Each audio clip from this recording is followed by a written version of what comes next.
Students, welcome to you in your physics class. मैं आपका physics teacher Pradeep Sharma. कक्षा 12 की क्लास में बेटा हम लोग जो चैप्टर पढ़ रहे हैं वो है पृथ्वी का चुंबकत्व और चुंबकीय पदार्थ। पृथ्वी के चुंबकत्व के बारे में हमने पढ़ा था कि पृथ्वी में चुंबकीय गुण किस प्रकार से पाया जाता है, पृथ्वी का भौगोलिक और चुंबकीय जो घटक हैं वो क्या होते हैं, जिन्हें याम्योत्तर कहते हैं। भौगोलिक और चुंबकीय याम्योत्तर क्या हैं, और साथ में हमने यहाँ पर दोनों के बीच में बनने वाला नति या नमन कोण पढ़ा, दिक्पात कोण पढ़ा, और उसके बाद चुंबकीय क्षेत्र के अवयव के बारे में भी हमने पढ़ा।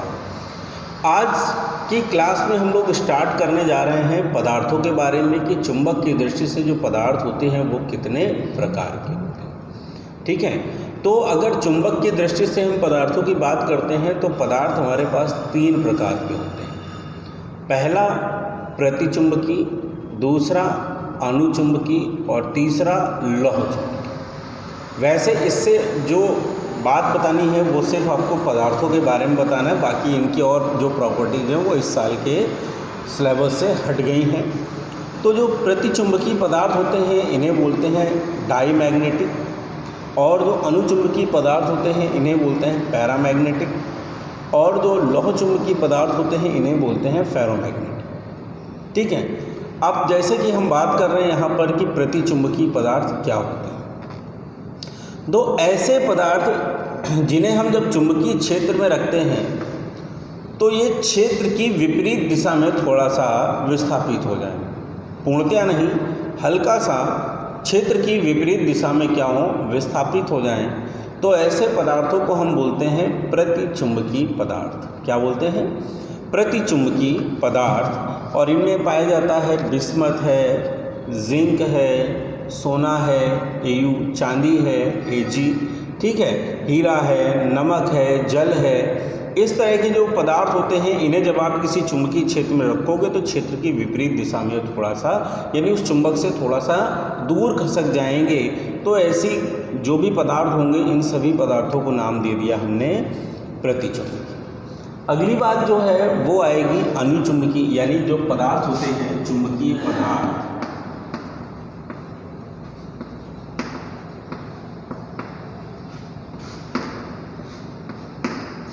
पहले नंबर पर हमने क्या बताया,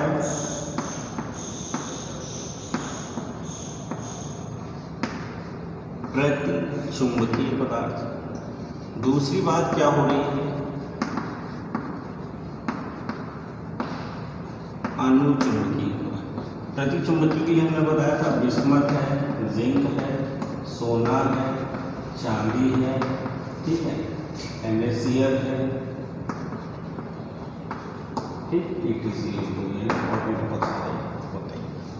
अगली बात जो हो रही है वो अनुचुंबकीय की हो रही है। अनु का चुंबकीय का मतलब होता है चुंबकीय, मतलब कि ऐसे कुछ भी पदार्थ होंगे जिन्हें जब आप किसी चुंबक के चुंबकीय क्षेत्र में रखोगे तो ये चुंबक की ओर थोड़ा सा खिसक जाएंगे, यानी विस्थापित हो जाएंगे। तो मतलब ये हुआ, फिर से परिभाषा समझ लीजिए कि ऐसे पदार्थ जिन्हें किसी चुंबक के चुंबकीय क्षेत्र में रखने पर ये पदार्थ चुंबक की दिशा में थोड़ा सा विस्थापित हो जाते हैं, उन्हें हम लोग अनुचुंबकीय पदार्थ कहते हैं। ठीक है, और ये जो अनुचुंबकीय पदार्थ हैं ये एल्युमिनियम होता है, सोडियम होता है, प्लेटिनम होता है, मैग्नीज होता है। एल्युमिनियम हो गया, सोडियम हो गया, प्लेटिनम हो गया, मैग्नीज हो गया, और तो इन सारे पदार्थों को जब आप किसी चुंबक के चुंबकीय क्षेत्र में रखोगे तो ये हल्का सा चुंबक की दिशा में क्या होंगे, विस्थापित हो जाएंगे। ठीक है, अच्छा, इसके बाद जो तीसरा है इसे बोलते हैं फेरोमैग्नेटिक, यानी लौह चुंबकीय। लौह चुंबकीय पदार्थों का मतलब क्या होगा? लौह चुंबकीय का मतलब हो गया कि ऐसे पदार्थों को जिसे किसी चुंबक के चुंबकीय क्षेत्र में रखने पर तेजी से चुंबक की ओर आकर्षित हो, तो ऐसे पदार्थों को हम कहेंगे लौह चुंबकीय पदार्थ। क्या कहेंगे? लौह चुंबकीय पदार्थ। इसका एग्जाम्पल सबसे पहले तो लोहा आएगा, सबसे पहले क्या आएगा? लोहा आएगा, फिर निकेल आएगा, फिर निकल लोहे से बनी हुई जितनी भी धातुएं हैं, जिसे हम लोग यहाँ पर कोबाल्ट कहते हैं, मैग्नेटाइट कहते हैं, यानी CO आएगा, Fe3O4 आएगा, ये सारे जो पदार्थ हैं वो अगर आप किसी चुंबकीय क्षेत्र में रखते हो तो बहुत तेज़ी से चुंबक की ओर आकर्षित होते हैं, और या फिर बोलेंगे चुंबक से सीधे चिपक जाते हैं। तो ऐसे जितने भी पदार्थ होते हैं इन्हें हम लोग लौह चुंबकीय पदार्थ कहते हैं। अब इन सारे पदार्थों को बताने का मेरा केवल एक ही मोटो था कि अब हम कुछ डेफिनेशंस पढ़ेंगे, उन डेफिनेशंस में इनका थोड़ा सा यूज होगा, ठीक है। तो इन्हें आप अगर चाहो तो नाम लिख के इनके एग्जांपल्स लिख लो, बाकी डेफिनेशंस आप अपने मन से कॉपी पे लिखो, बाकी आगे आपको नोट्स भी प्रोवाइड होंगे, ठीक है।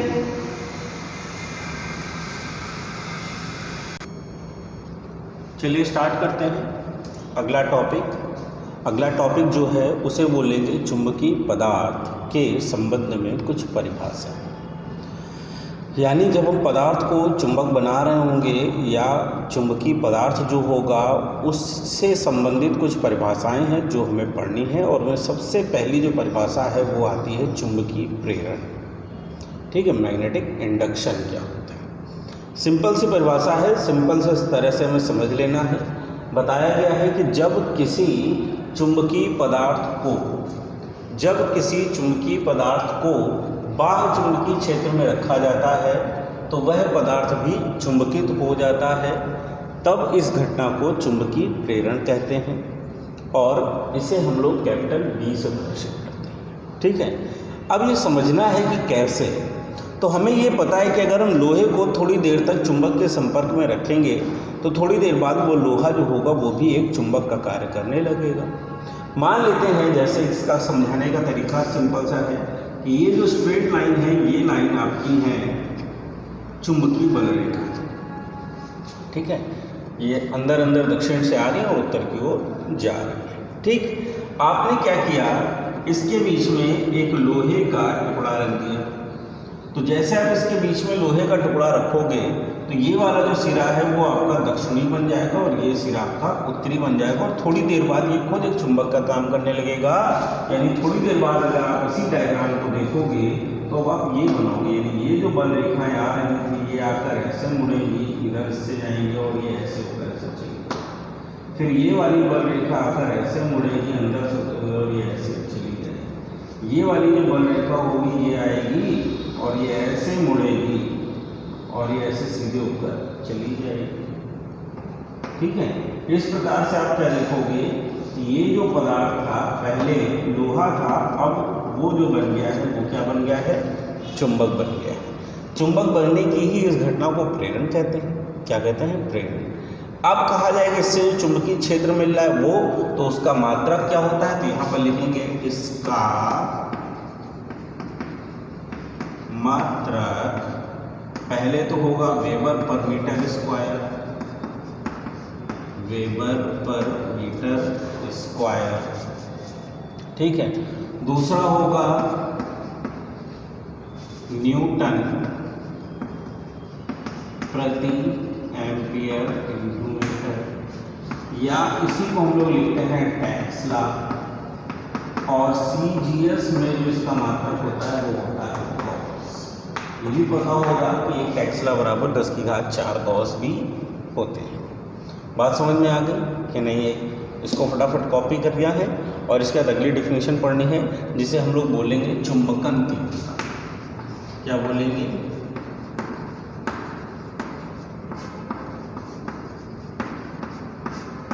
चुंबकन तीव्रता। आई से प्रदर्शित करते हैं इसको, ठीक है। चुंबकन तीव्रता जो होती है वो चुंबकीय पदार्थ के प्रति एकांक आयतन में, चुंबकन तीव्रता जो है वो चुंबकीय पदार्थ के प्रति एकांक आयतन में चुंबकीय आघूर्ण से परिभाषित की जाती है। यानी इसके प्रति एकांक आयतन का जितना चुंबकीय आघूर्ण होगा उसे हम लोग चुंबकन तीव्रता बोलेंगे। क्या बोलेंगे, चुंबकन तीव्रता बोलेंगे। इसे आई से प्रदर्शित कर रहे हैं तो इसका जो फॉर्मूला बनेगा वो आई बराबर चुंबकीय आघूर्ण क्या होगा m और आयतन क्या होगा v, आयतन क्या होगा v। अब अगर पूछता है इसका मात्रक बताइए तो याद करके जरा देखो ध्यान से, इसका मात्रक होता था एम्पियर प्रति metre, sorry ampere into metre square, और अपॉन में क्या आ जाएगा मीटर क्यूब। तो ये खत्म हो गया। तो इसका जो मात्रक आ गया वो क्या आ गया, एम्पियर प्रति मीटर। ठीक है, ये किसका मात्रक है, चुंबकन तीव्रता का। बात समझ में आ गई। तो अगर आप चुंबकन तीव्रता बताओगे तो क्या होगी, किसी पदार्थ की चुंबकन तीव्रता उसके प्रत्येकांक आयतन पर, ठीक है, उसके प्रत्येकांक आयतन के आघूर्ण के बराबर होती है, यानी m/v के बराबर होती है। ठीक है, फटाफट डिफिनेशंस लिखिए, फिर आपको आगे पढ़ाते हैं। लिख लिया? चलो अगले डेफिनेशन पढ़ते हैं, और ये डेफिनेशन है चुंबकीय तीव्रता। क्या होती है चुंबकीय तीव्रता, पहले इसको देखते हैं। कह रहा है अगर किसी पदार्थ को हम किसी चुंबकीय क्षेत्र में रखते हैं तो वो पदार्थ भी क्या होता है, चुंबकित हो जाता है, जो कि हमने अभी प्रेरण में पढ़ा। यानी यहाँ पर भी अगर हम किसी पदार्थ को बाह्य चुंबकीय क्षेत्र में रखेंगे तो वह पदार्थ जो होगा वो चुंबकित हो जाए। ठीक है, तब चुंबकित पदार्थ के भीतर जो भी चुंबकीय क्षेत्र होगा वो वास्तविक चुंबकीय क्षेत्र और बाह्य चुंबकीय क्षेत्र के कारण उत्पन्न चुंबकीय क्षेत्र के योग के बराबर होगा। यानी जो बाह्य चुंबकीय क्षेत्र होगा और जो आंतरिक चुंबकीय क्षेत्र होगा उन दोनों के योग के बराबर होगा। अब यहाँ से मान लो आपसे पूछा जाता है कि उसके अंदर का चुंबकीय क्षेत्र कितना है, ठीक है, यानी पदार्थ की चुंबकीय तीव्रता कितनी है, तो चुंबकीय तीव्रता बराबर होगा यहाँ पर चुंबकीय तीव्रता को H लिखते हैं।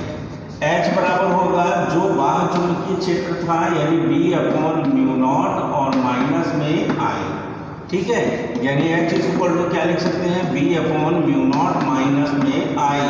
अब इसमें I क्या है, B क्या है, ये दोनों पढ़ चुके हो। तो H क्या है, इसे हम लोग बोलेंगे चुंबकीय तीव्रता।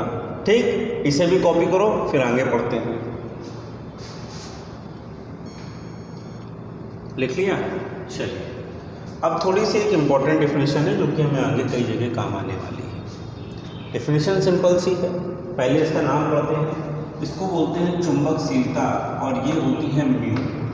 ठीक है, चुंबकशीलता जो होती है ये होती है म्यू। ठीक है, और वायु या निर्वात की जो चुंबकशीलता होती है उसे आप पढ़ते हैं μ0 से। ठीक, तो अब यहाँ पर बोल रहा है ये किसी माध्यम की है। अब अगर कहेगा वायु के सापेक्ष तो उसे हम लोग सापेक्ष चुंबकशीलता बोलेंगे, इसके बाद। फिलहाल चुंबकशीलता क्या है ये कह रहा है, यदि आप चुंबकित पदार्थ के भीतर देखोगे कि कोई भी अगर चुंबकीय क्षेत्र उत्पन्न हो रहा तो वो क्या होगा, कैपिटल V, जो कि प्रेरण के कारण उत्पन्न होगा। ठीक, और चुंबकन क्षेत्र की चुंबकीय तीव्रता, चुंबकन क्षेत्र की चुंबकीय तीव्रता जो होगी वो होगी H। ठीक, इन दोनों के अनुपात को हम लोग बोलेंगे चुंबकशीलता। क्या बोलेंगे, चुंबकशीलता। यानी अगर आपको किसी पदार्थ की चुंबकशीलता प्राप्त करनी है तो वो पदार्थ की जो चुंबकशीलता होगी वो होगी म्यू, और म्यू इक्वल क्या होगा, B/H। म्यू इक्वल क्या होगा, B/H। फिर पूछा जाएगा इसका मात्रक बताइए, तो इसका जो मात्रक होगा वो होगा वेबर प्रति एम्पियर इंटू मीटर। ठीक है, इसका जो मात्रक होगा वो क्या होगा, वेबर प्रति एम्पियर इंटू मीटर। ठीक है, बात समझ में आ गई। उसमें निकालते हैं न्यूटन प्रति एम्पियर स्क्वायर इंटू मीटर बनेगा अगर हम लोग न्यूटन में निकालेंगे। ठीक, तो ये कहानी है किसकी, अभी चुंबकशीलता की। किसकी है, चुंबकशीलता की। अगर आपसे पूछा जाता है सापेक्ष चुंबकशीलता, क्या पूछा जाता है, सापेक्ष चुंबकशीलता क्या होती है, इसको बताइए। तो किसी पदार्थ की जो चुंबकशीलता होती है, किसी पदार्थ की जो चुंबकशीलता होती है म्यू, ठीक है, तथा वायु के सापेक्ष या निर्वात के सापेक्ष जो चुंबकशीलता है μ0 के अनुपात को बोला जाता है सापेक्ष चुंबकशीलता। क्या बोलते हैं, सापेक्ष चुंबकशीलता। यानी किसी चुंबकीय पदार्थ की सापेक्ष चुंबकशीलता जो होगी, यहाँ पर अगली डेफिनेशन लिख रहे हैं, सापेक्ष चुंबकशीलता। क्या लिखेंगे, किसी पदार्थ की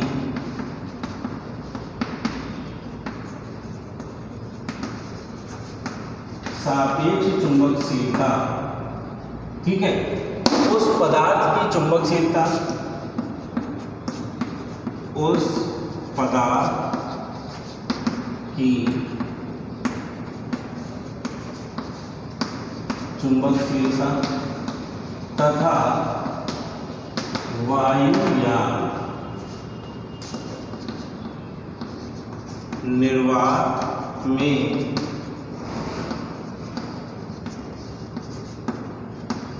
चुंबकशीलता में अनुपात के शीलता के अनुपात के बराबर, ठीक है। इसे याद रखना म्यू आर से प्रदर्शित करते हैं, इसे म्यू आर से प्रदर्शित करते हैं, दिख रहा है ना, ठीक है। तो इसका जो मात्रक होगा, पहले तो फॉर्मूला बना लेंगे, फॉर्मूला होगा mu r is equal to mu upon mu naught, mu r is equal to mu upon mu naught. बात समझ में आ रही है कि नहीं आ रही है? एक और फॉर्मूला अगर हम यहाँ से चुंबकीय प्रेरण से बनाते हैं या चुंबकीय घनत्व से बनाते हैं तो इसी को हम लिखते हैं बी अपॉन म्यू नॉट, ठीक है।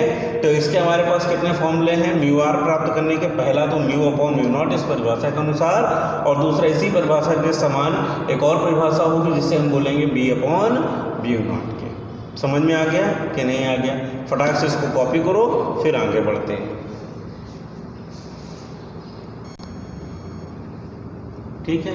आगे देखते हैं चुंबकीय सुग्राह्यता, यानी चुंबक धारण करने की क्षमता, ठीक। इसे हम लोग चुंबकीय प्रवृत्ति भी बोलते हैं। चुंबकीय सुग्राह्यता क्या होती है कि अगर किसी पदार्थ को हम जब किसी चुंबकीय क्षेत्र में रख देते हैं, जब किसी पदार्थ को हम चुंबकीय क्षेत्र में रखते हैं तो पदार्थ में उत्पन्न चुंबकन क्षेत्र की तीव्रता यानी I, ठीक है, यानी पदार्थ में उत्पन्न चुंबकन क्षेत्र की तीव्रता यानी I तथा उसे उत्पन्न करने वाले चुंबकीय क्षेत्र की चुंबकन तीव्रता, यानी ये जो उत्पन्न, इसे कौन उत्पन्न कर रहा है? H। कौन उत्पन्न कर रहा है? H, ठीक है। H के अनुपात को बेटा हम बोलते हैं चुंबकीय सुग्राह्यता, या इसी को बोलते हैं चुंबकीय प्रवृत्ति। ये बहुत ध्यान से देखना, चुंबकीय सुग्राह्यता या चुंबकीय प्रवृत्ति कहते हैं। इसको प्रदर्शित करते हैं जिस सिंबल से, वो होता है काई एम, मैग्नेटिक का है इसलिए एम लिखेंगे, हिंदी में बोलते हैं इसको, या आप बोल सकते हैं इसको काई एम से प्रदर्शित करते हैं, ठीक है। इसका जो फॉर्मूला होता है वो होता है काई एम इक्वल आई बाई क्या आएगा? H. Chi m is equal to I by क्या आएगा? एच। बात समझ में आ गई कि नहीं आई? ठीक है। अब थोड़ी सी बात इसके आगे, एक इम्पॉर्टेंट डेरिवेशन है, इसे फटाक से कॉपी करो, फिर अभी बताते हैं।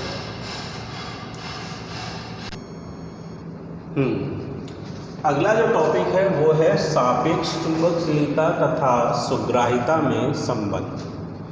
सापेक्ष चुंबकशीलता और सुग्राह्यता में हमें जो संबंध स्थापित करना है उसके लिए हमने एक छोटा सा डेरिवेशन पढ़ रखा है, और वो है चुंबकन क्षेत्र की तीव्रता।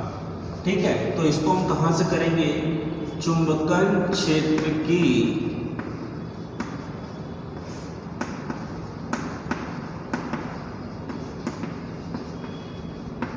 तीव्रता के समीकरण से। ठीक है, चुंबकन क्षेत्र की जो तीव्रता का आपने समीकरण प्राप्त किया था वो था H is equal to B upon mu naught minus में I। ठीक है, यही था ना। यहाँ से आप B की वैल्यू निकालेंगे तो B upon mu naught is equal to हो जाएगा H प्लस I आएगा। अभी आपने एक छोटा सा फॉर्मूला पढ़ रखा है यहाँ से कि जो H और I में रिलेशन था काई M, वो क्या था? वो था I अपॉन H। यहाँ से I बराबर आप क्या लिख सकते हैं? I बराबर आप लिख सकते हैं काई M इंटू H, लिख सकते हैं ना। हाँ, तो वो वैल्यू आप यहाँ रखेंगे तो B upon mu not equal हो जाएगा H plus chi M into H। यानी B इक्वल H कॉमन ले लिया, ठीक है, या और यहाँ पर अपॉन रखा म्यू नॉट और यहाँ पर आ गया 1 प्लस काई m, ठीक है।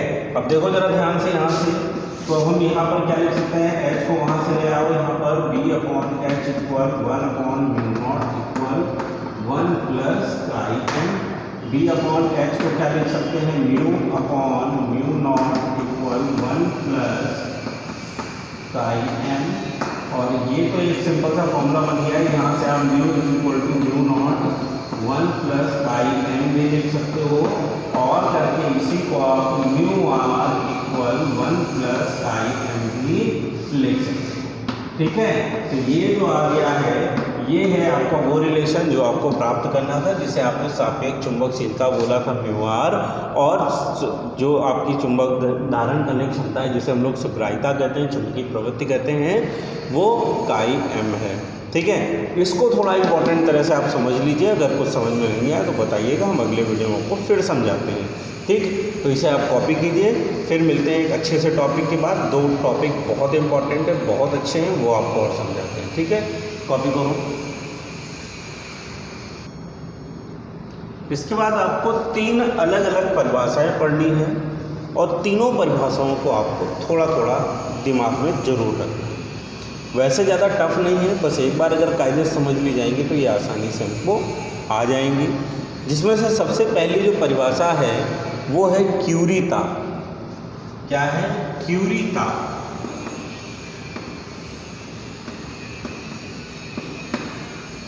देखो, हमें पता है कि एक लोहे को अगर हम काफ़ी देर तक चुंबक के संपर्क में रखते हैं तो वो चुंबक बन जाता है ना। क्यों? क्योंकि उसमें बहुत ज़्यादा चुंबकीय प्रवृत्ति होती है, यानी चुंबक धारण करने की क्षमता होती है, इसलिए वो क्या होता है, चुंबक बन जाता है, ठीक। प्रेरण भी अच्छा होता है। अब दूसरी बात ये है कि अगर मान लो फिर हम इसे गर्म करें, अगर हम इसको गर्म करेंगे तो क्या होगा, तो एक छोटा सा काम होगा कि इसकी जो चुंबकीय प्रवृत्ति है वो धीरे धीरे कम होने लगेगी, और एक निश्चित टेम्परेचर पर जो ये है वो क्या होगा, लौह चुंबकीय पदार्थ से हटकर एक साधारण पदार्थ बन जाएगा, यानी ये अपनी जो चुंबकीय प्रवृत्ति है उसे पूरी तरह से खो देगा, ठीक। तो अर्थात अगर आप किसी लौह चुंबकीय पदार्थ को एक ऐसे ताप तक गर्म कर लें जहाँ पर जाकर वो अपनी चुंबकीय प्रवृत्ति को पूर्णतः खो दे, तो उस ताप को कहेंगे क्यूरीता। क्या कहेंगे? क्यूरीता। ये केवल लौह चुंबकीय पदार्थ के लिए नहीं है, आप एक चुंबक को भी अगर गर्म कर देंगे बहुत अधिक टेम्परेचर तक, जो उसका क्यूरी टेम्परेचर होगा, तो उसके बाद वो भी क्या करेगा, अपनी चुंबकीय प्रवृत्ति को खो देगा, और फिर क्या करेगा, ठंडा करने पे हो सकता है कि आपको थोड़ी बहुत चुंबकीय प्रवृत्ति उसके अंदर मिल जाए। दूसरी बात आपको बता रहे हैं जिसे हम लोग कहेंगे धारणशीलता। क्या कहेंगे? धारणशीलता। तो दूसरी जो बात है इसको बोलते हैं धारणशीलता। धारणशीलता का मतलब क्या होता है कि जब आप लोहे को चुंबक बनाने के लिए चुंबक के संपर्क में रखते हैं, और एक स्टील को भी आप चुंबक बनाने के लिए चुंबक के संपर्क में रखते हैं, तो ज़्यादा जल्दी जो चुंबक बनता है वो है स्टील, ज़्यादा देर तक चलने वाला जो चुंबक होता है वो होता है स्टील। तो मतलब धारणशीलता क्या है, किसी पदार्थ की धारणशीलता उस चुंबकीय प्रवृत्ति की माप है जो कि चुंबकन क्षेत्र से हटा लेने के बाद भी चुंबक के पदार्थ के अंदर बची रहती है। यानी ज़्यादा देर तक चुंबक वही चल सकता है जिसके अंदर चुंबकीय प्रवृत्ति ज़्यादा होगी, जो ज़्यादा से ज़्यादा चुंबकीय बल रेखाओं को एब्जॉर्ब कर चुका होगा, ठीक है। तीसरी जो बात होती है उसे हम लोग बोलते हैं निग्राहिता। क्या बोलते हैं? निग्राहिता। तीसरी जो बात होती है उसे हम लोग बोलते हैं निग्राहिता, ठीक है। ये 3 इंपॉर्टेंट डेफिनेशन है, और तीनों में से एक डेफिनेशन आपको बोर्ड एग्जाम्स में जरूर मिलेगी। तो निग्राहिता क्या होती है? किसी पदार्थ की निग्राहिता उस उत्क्रम चुंबकीय क्षेत्र की माप होती है जो अवशिष्ट चुंबकत्व को समाप्त करने के लिए चाहिए। यानी अगर आप किसी चुंबक को चुंबकीय क्षेत्र में रखते हैं तो ऐसे बहुत सारे रीजन्स होंगे जिनसे आप क्या कर सकते हैं, उसके अंदर की चुंबकीय प्रवृत्ति को हटा दें। तो हटाने के लिए आप क्या करते हैं, जो भी अवशिष्ट माप चाहिए, जो अवशिष्ट चुंबकीय क्षेत्र चाहिए, उस चुंबकीय क्षेत्र को बोलेंगे निग्राहिता। क्या बोलेंगे? निग्राहिता। बात समझ में आ गई कि नहीं आ गई? ठीक है, बाकी इस चैप्टर से रिलेटेड जितने नोट्स हैं वो आपको मिलेंगे। ये जो डेफिनेशंस आपने लिखी नहीं है ये आपको लिखी हुई मिलेंगी, तो इनके लिए आप निश्चिंत रहिए, बशर्ते आप क्या करिए, सेल्फ स्टडी कीजिए, बुक की मदद लीजिए, क्वेश्चन बैंक्स अवेलेबल हो गई हैं उनकी मदद लीजिए, हम लोग PDF भेज रहे हैं उनकी मदद लीजिए और अच्छे से मेहनत करके आप पढ़िए। ठीक है, तो ये चैप्टर हम लोग ख़त्म करते हैं यहीं पर। मिलते हैं अब हम लोग अपने अगले चैप्टर में जिसका नाम होगा विद्युत चुंबकीय प्रेरण यानी इलेक्ट्रोमैग्नेटिक इंडक्शन। ठीक है, तो मिलते हैं हम लोग अगले वीडियो में। ठीक है, बाय।